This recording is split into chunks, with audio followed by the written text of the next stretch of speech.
Now, hello. So I've been downstairs getting my wood stove ready for the winter, you all. And I'm sitting there talking to my husband about dreams. I said, my knees are still hurting.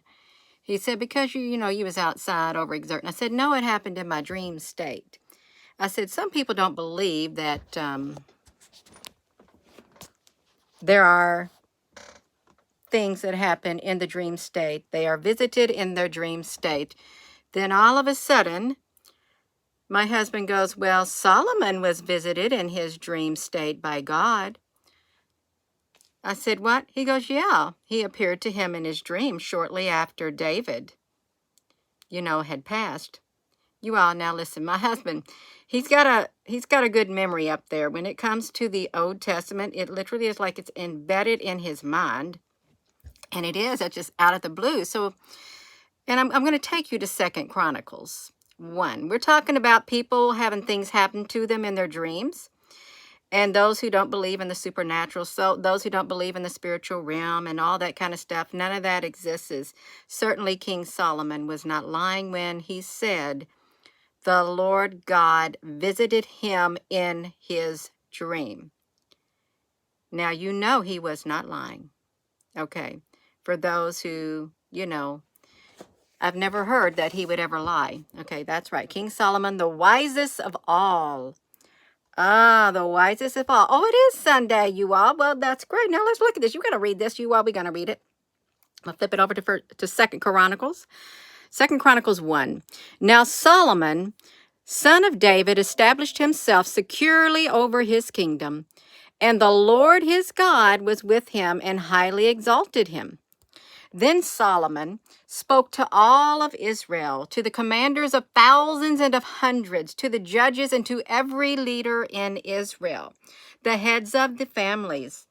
And Solomon and the whole assembly went to the high place at Gibeon, because it was the location of God's tent of meeting, which Moses, the servant of the Lord, had made in the wilderness, you all. In the burning bush and all that kind of stuff. I think this is the same place they're talking about, you all.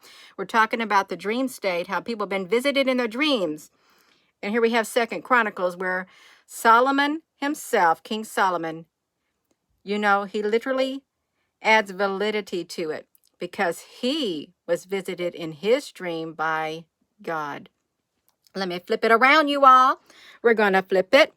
Now David had brought the ark of God from Kiriath Jearim to the place he had prepared for it, because he had pitched his tent in Jerusalem.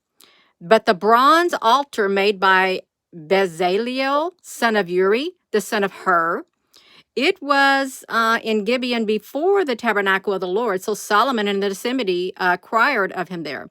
Solomon offered sacrifices there before the Lord on the bronze altar in the tent of the meeting, where he offered 1,000 burnt offerings, you all. That's a lot of burnt offerings. 1,000 burnt offerings, you all. I don't know what they're about.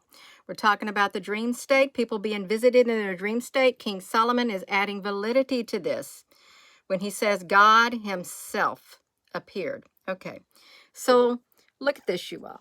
So here we are. We have Solomon. He's in Gibeon. The night God appeared to Solomon and asked, "Ask, and I will give to you." Solomon replied to God, "You have shown much loving devotion to my father David, and you have made me king in his place. Now, O Lord God, let your promise to my father David be fulfilled, for you have made me king over a people as numerous as the dust of the earth. Now grant me wisdom and knowledge, so that I may lead this people. For who is able to govern this great people of yours?" God said to Solomon, "Since this was in your heart, instead of requesting riches or wealth or glory for yourself, or death for your enemies,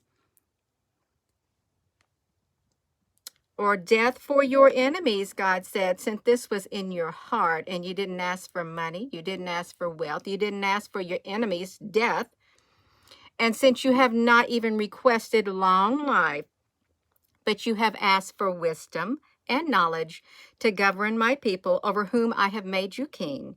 Therefore, wisdom and knowledge have been granted to you, and I will also give you riches and wealth and honor, unlike anything given to the kings before you or after you. So Solomon went to Jerusalem from the high place in Gibeon before the tent of the meeting, and he reigned over Israel. So we've been saying people have been visited in their dreams, you all. We're waking up from our dream state, and your back is hurting, your face is swelling, your knees are swelling, you got burn marks on you, you're facing horrific things. This is happening in the dream state. There are beings, good beings and bad beings, who have that ability to come in your dream state and do that, you all. And we have King Solomon, the wisest of all, who God appeared to, and he asked him for wisdom and knowledge.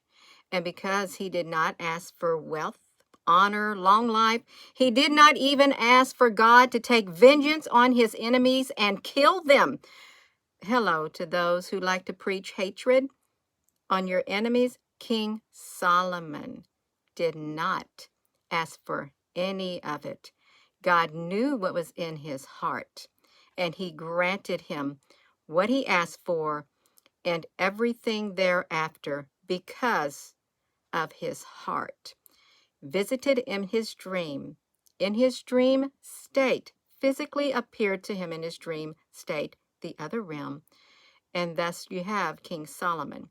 And there's your validity for those who think, oh, there's nothing happening in the dream state. And okay, I just read it. Just read it. You can read it too. You really can. It's out of 2 Chronicles 1. You can read the whole entire chapter.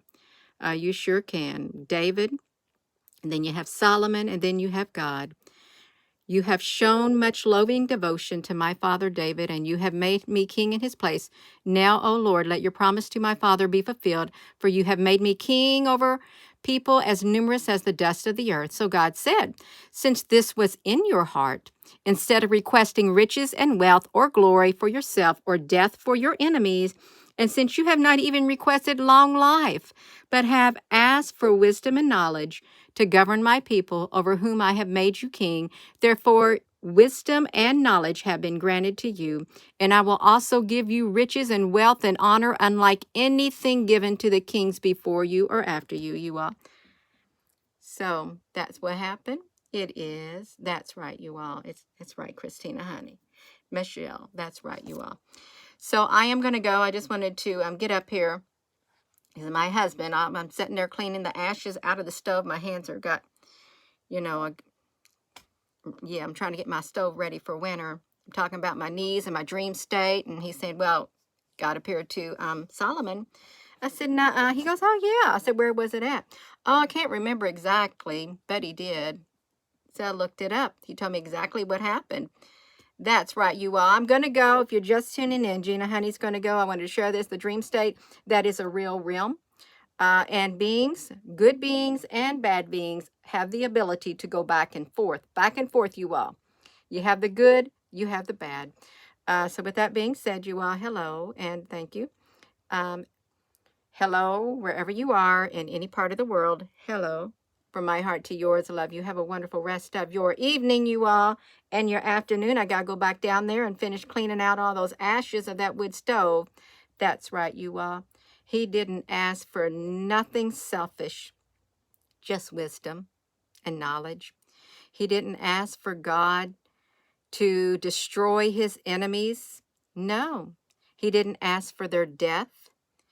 He didn't ask for riches and wealth and long life and any of that. No, and guess what?